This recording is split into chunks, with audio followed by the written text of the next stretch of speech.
आज हम practical lab में या प्रैक्टिकल में किस तरह से हम बैक्टीरिया की स्लाइड बनाते हैं और उसको ऑब्ज़र्व करते हैं उसके बारे में सीखेंगे। ये हमारे फर्स्ट पेपर में आता है। और जब हम लैब में बैक्टीरिया की स्लाइड को ऑब्ज़र्व करते हैं तो जनरली हम दही को इस्तेमाल कर लेते हैं, क्योंकि वो लैक्टोबैसिलस उसमें होता है और ये हमें पता है उसी की मदद से दही जमता है।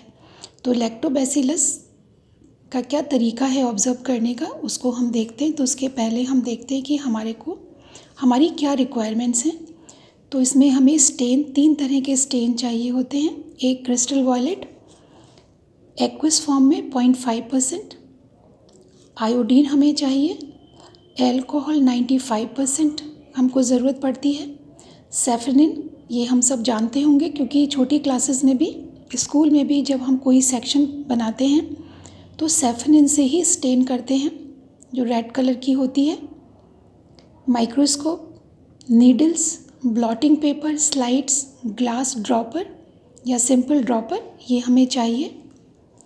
अब हमें सबसे पहले अपने मटेरियल को इस लायक बनाना होता है कि हम उसे यूज़ कर सकें। तो हम क्या करते हैं, क्योंकि प्योर दही तो बहुत ज़्यादा थिक होता है और उससे हम स्लाइड नहीं बना सकते, तो हम क्या करते हैं, 1-2 ड्रॉप्स दही की एक टेस्ट ट्यूब या परख नली में लेते हैं और उसको फिर पानी डालकर डाइल्यूट कर लेते हैं। और परख नली को 1-2 ड्रॉप से तो आधी या पौन परख नली में हम पानी डालते हैं, जिससे कि जो दही का सॉल्यूशन है वो थोड़ा डाइल्यूट हो जाए। इसके डाइल्यूट होने के बाद अब हम क्या करते हैं, एक स्लाइड लेते हैं। स्लाइड को पहले हम साफ़ करते हैं। साफ़ करने के बाद हम उसको स्प्रिट लैम्प की जो फ्लेम है उस पर हल्का सा गर्म कर लेते हैं, जिससे कि पूरी साफ़ हो जाए। अब हमने टेस्ट ट्यूब के अंदर अपना मटेरियल बनाया है, उसकी एक ड्रॉप ड्रॉपर से लेकर स्लाइड के सेंटर में डालते हैं और इसके बाद हम दूसरी स्लाइड से उस ड्रॉप को पूरी स्लाइड पर फैला देते हैं। और इसको फैलाने के बाद हम इस स्लाइड को हल्के थोड़ा सा सूखने देते हैं। जब ये सूख जाती है तो उसके बाद हम जो स्प्रिट लैम्प की फ्लेम है उसके ऊपर से 2-3 बार जल्दी जल्दी निकाल लेते हैं, क्योंकि उस पर रख देंगे तो पूरा की पूरा जो मटेरियल है वो जल जाएगा। पर हमको उसको स्लाइड पर फिक्स करना है। जो हमने मटेरियल यहाँ पे एक फिल्म सी उस पर फिक्स हो जाती है, तो उसके लिए हम 2-3 बार हल्के से फ्लेम पर से 1-2 बार निकाल लेते हैं और स्लाइड को ठंडा होने देते हैं।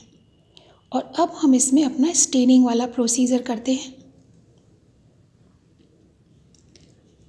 सबसे पहले हम स्लाइड को क्रिस्टल वॉयलेट से स्टेन करते हैं और ये स्टेन हम 1 मिनट के लिए करते हैं, जिससे मटेरियल अच्छे से स्टेन हो जाए।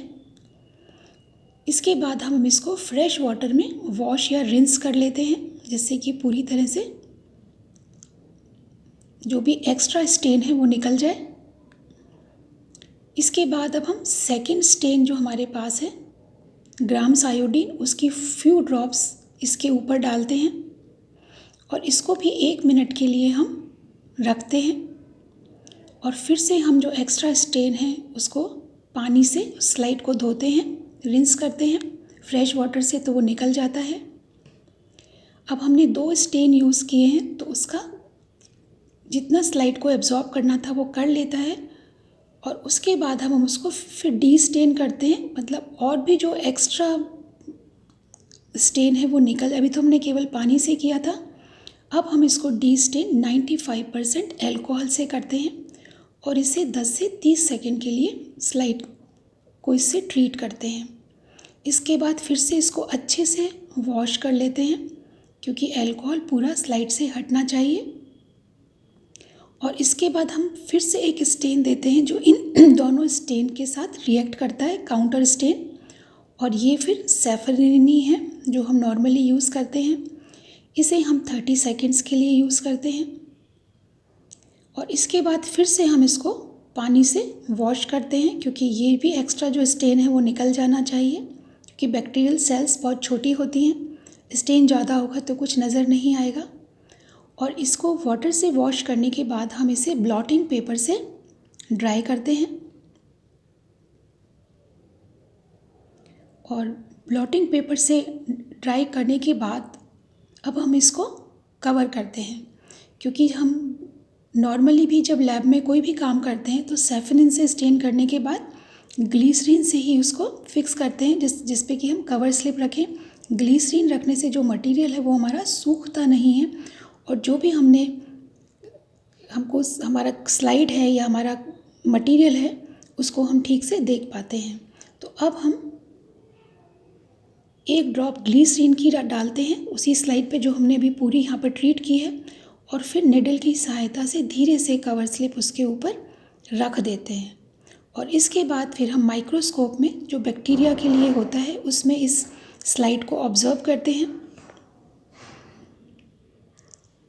तो क्या देखते हैं कि जो ग्राम पॉजिटिव बैक्टीरिया हैं वो तो वॉयलेट या ब्लू कलर के होते हैं, नीले या पर्पल वॉयलेट बैगनी रंग के होते हैं, और ग्राम नेगेटिव हैं वो पिंक या गुलाबी या लाल रंग के हमको पिंक या रेडिश दिखाई देते हैं। और जब हम लैक्टोबैसिलस लेते हैं तो उसमें हमें दोनों तरह के बैक्टीरिया मिल सकते हैं, क्योंकि डिपेंड करता है कि जो हमारा दही का मटेरियल है वो नया है या पुराना है। तो उसके अकॉर्डिंग नया में हमें वॉयलेट मिलता है और पुराना है तो हमें पिंक कलर मिलता है। तो ये मिक्सचर भी हमको दिखाई दे सकता है या केवल एक रंग का। तो ये डिपेंड करता है कि जिस समय हमने इसका मटेरियल बनाया तब हमें ये किस प्रकार का हमने कर्ड यूज़ किया था।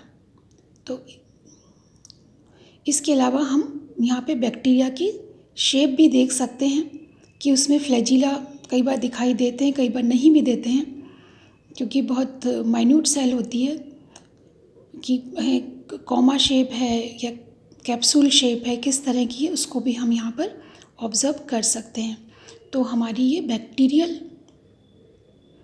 बनाने का जो पूरा मेथड है वो हमारे कोर्स में है, तो इसको अब हम रिकॉर्ड में कर सकते हैं। Thank you.